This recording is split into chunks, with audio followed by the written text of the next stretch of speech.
আসসালামু আলাইকুম। কালকে রাতে ভাইয়া আসার পর থেকে আমি আসলে অনেক এক্সাইটেড ছিলাম এই জন্য যে ভাইয়া অনেক কিছু নিয়ে আসছে। তো সব থেকে যেটা মজার বিষয় হচ্ছে, যেটার জন্য বেশি অপেক্ষা ছিলাম, সেটা হচ্ছে বাংলাদেশে আমরা যে কুরবানি দিয়েছিলাম সেই কুরবানির গরুর মাংস।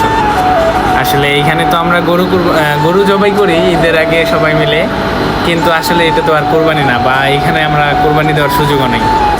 তো কথায় বাসায় কথা হওয়ার পরে যে কুরবানির গোশত কীভাবে খাইতে পারবো, তা ভাইয়া বলছিল সমস্যা নাই, তোর ভাবি রান্না করে দিবে, আমি নিয়ে আসবো নি। তো ভাবি বলতেছে তোর জন্য আমি পাঠাই দিব। তো এখানে আমি আছি, মেজো ভাইয়া আছে, আর মামারা আছে, সবাই মিলে। তো যাই হোক, আলহামদুলিল্লাহ সবাই একসাথে খাইতে পারবো। তো এই যে এত সুন্দর করে প্যাক করে দিছে। আর আমাদের তো এখন দেবীগঞ্জ থেকে মালয়েশিয়া আসতে জাস্ট কয়েক ঘন্টা লাগে। দেবীগঞ্জ থেকে সৈয়দপুর থেকে ডোমেস্টিক ফ্লাইট থেকে ডিরেক্ট কুয়ালালামপুর ফ্লাইট। আর কুয়ালালামপুর থেকে আমাদের রুমে আসতেও অল্প কিছুক্ষণ সময় লেগে। যাক আলহামদুলিল্লাহ, খাবারগুলো টাটকাই ছিল। আর স্মেল আমার রিয়েকশন থেকে বুঝতে পারছেন। তো ঠিক আছে, আসসালামু আলাইকুম।